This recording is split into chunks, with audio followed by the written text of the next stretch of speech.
Iya, welcome back on Sunset Channel, teman-teman. Masih di serial System Design Fundamental.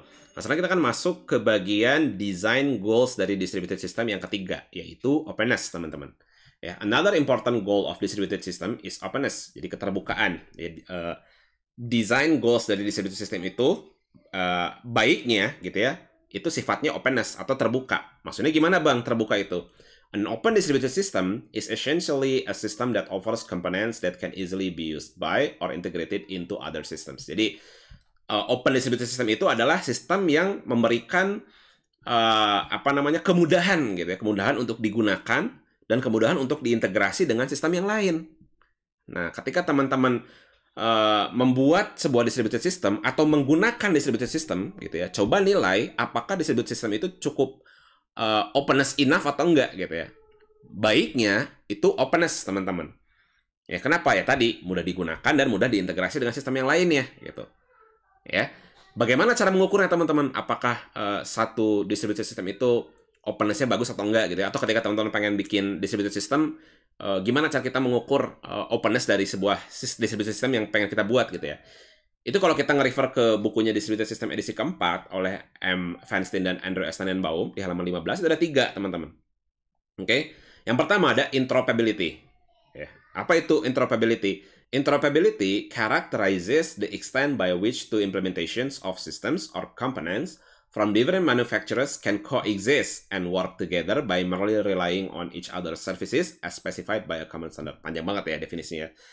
Intinya, teman-teman, ya, interoperability adalah kemudahan mengganti vendor dari aplikasinya ya, atau merek dari aplikasinya dengan implementasi yang sama. Contoh, misalkan ya, ketika lu ngedevelop service A, let's say, ya, ini dibuat oleh lu, gitu ya, lu pengen integrasi ini ke mail server,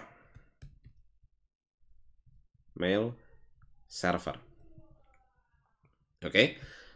Mail server itu kan ada banyak ya, ada Gmail, ada Outlook yang gratis ya. Kita bicara yang gratis. Salah satunya, di antaranya adalah Google Mail, ada Outlook ya dan sebagainya gitu. Ada Yahoo. Oke. Ketika lo pengen integrasi, let's say pakai Gmail deh sekarang gitu ya. Itu ada common standarnya untuk bisa terintegrasi dengan mail server. Salah satunya adalah menggunakan protokol IMAP ya, IMAP atau SMTP ya kan, atau POP3. Ya. Ketiga ini adalah common standard.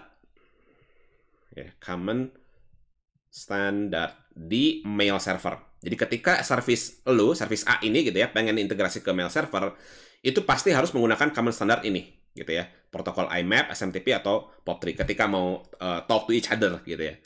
Maka ketika lu pengen pakai vendor yang lain selain Gmail gitu ya, misalkan lu pengen ganti ke Outlook misalkan. Ya, ini di Outlook. Ya udah, tinggal ganti aja vendor ke sini tanpa harus mengubah implementasi di lu-nya gitu. Paham ya? Karena sending a mail to the mail server, implementasinya pasti sama. Gitu ya. Karena Gmail, ya tentu dengan asumsi Gmail dan Outlook itu sudah mengimplementasi common standard, which is ini ya, IMAP, SMTP, atau POP3. Ngerti ya? Maksudnya paham ya? Atau sekarang dibalik posisinya nih, misalkan lu yang pengen bikin mail servernya, ya, lu yang pengen bikin mail servernya, maka sebisa mungkin ya mail server yang ingin lu buat ini harus mengikuti common standard. Kenapa? Supaya pada saat ada company lain yang punya service lain gitu ya, pengen diintegrasi dengan mail server dan pengen pakai lu sebagai vendornya gitu ya, vendor lu, oke? Itu mudah, nggak perlu ganti implementasi di aplikasi service A-nya karena common standard again. Ya, IMAP, SMTP, POP3 ya sama gitu. Cara sending the mail-nya gitu juga gitu. Jadi tinggal ganti ke vendor lu, selesai. Ya. Paham ya? Jadi itu ukuran yang pertama, interoperability. Jadi kemudahan kita mengganti manufacturer atau brand atau merek gitu ya, atau company atau vendor gitu dengan implementasi yang sama. Semakin mudah kita ganti-ganti vendor gitu ya, tentu dengan ada common standard tadi gitu ya, maka interoperability-nya makin bagus. Supaya apa? Supaya kita nggak kena vendor locked in nantinya. Gitu ya. Jadi kita terikat sama salah satu produk dari company. Nah, itu kurang baik di distributed system. Gitu ya. Itu akan menimbulkan SPOF ya, single point of failure nantinya. Jadi ketika company tujuan kita itu, I don't know, mungkin bankruptcy atau gimana gitu ya, tutup misalkan, ya sistem kita akan kena masalah gitu ya. Pada saat kita ingin mengganti vendor, ya implementasinya harus dirubah lagi gitu ya, karena nggak pakai common standard. Nah itu yang bahaya teman-teman. Oke? Atau ketika teman-teman ada di posisi si vendornya, nah, teman-teman harus sebisa mungkin ikuti common standard supaya apa? Supaya gitu ya, itu bisa jadi bargaining dari marketing teman-teman gitu ya. Apa namanya? Kemudahan untuk migrasi ke sistem teman-teman gitu ya. Oh ini nggak kelihatan ya mail server gue ya. Ya di sinilah mail server punya lu. Oke, gitulah. Ya, kurang lebih gitu. Paham ya? Again, jadi interoperability adalah kemudahan untuk kita bisa mengganti brand, vendor, dan sebagainya ya sejenisnya dengan implementasi yang sama. Semakin mudah kita mengganti-ganti vendor, ya, tanpa ada vendor login tadi gitu ya, kita bisa mengantisipasi vendor login, maka semakin baik interoperability-nya. Itu yang pertama. Yang kedua, parameter yang kedua adalah portability. Oke? Portability ini, ya, kita baca dulu ya definisi dari bukunya. Characterizes to what extent an application developed for a distributed system A can be executed without modifications on a different distributed system B that implements the same interfaces as A. Ya, panjang juga ya. Kalau teman-teman bingung, gue punya definisi simpelnya. Simpelnya adalah kemudahan untuk dieksekusi di mana aja. Ya, dieksekusi ini bisa banyak ya, bisa di deploy, di running, di starting, di booting up, dan sebagainya. Jadi dia bisa dijalankan, kemudahan dia bisa di aplikasi dijalankan di mana aja. Contoh paling gampang adalah, kalau teman-teman ingat, di teknologi kontainer. Ya, ada Docker, ada CRI-O, ya, ada kontainer di situ. Ya. Kontainer ini meningkatkan portability dari aplikasi yang mau kita deploy, teman-teman. Ya, maksudnya gimana? Maksudnya kan tanpa teknologi kontainer pun aplikasi kita sebenarnya bisa running kan? Running di server, terus orang bisa akses langsung gitu ya, nggak masalah sebetulnya kan. Nah, tapi nilai portability-nya ya jelek gitu ya, bukan jelek sih ya, tidak sebesar ketika kita menggunakan teknologi kontainer.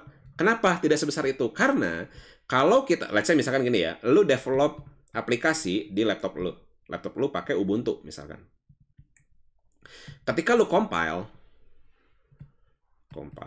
dengan bahasa pemrograman yang spesifik ke compiler itu spesifik ke satu OS tertentu gitu ya, maka hasilnya adalah spesifik untuk OS tertentu aja, untuk Ubuntu doang misalkan.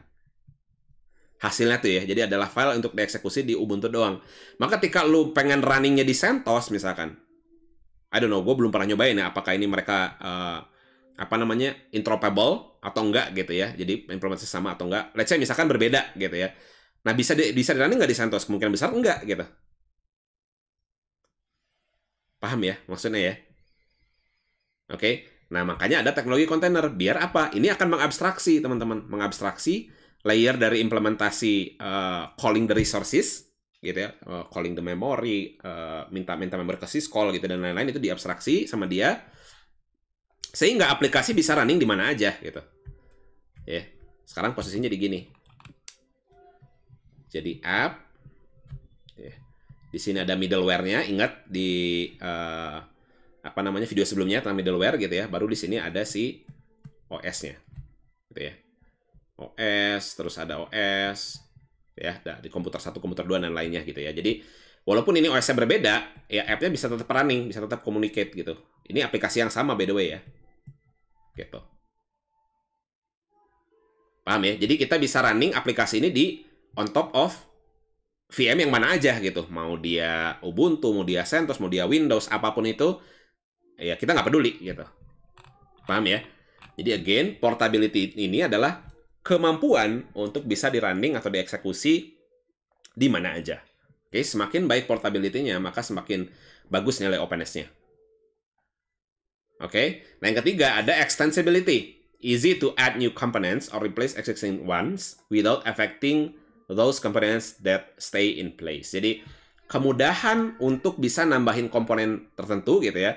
Bisa nambahin komponen itu bisa nambahin sistem baru, nambahin service baru, atau ada update di sistem di aplikasi yang sedang running gitu ya. Ini nih replace existing ones.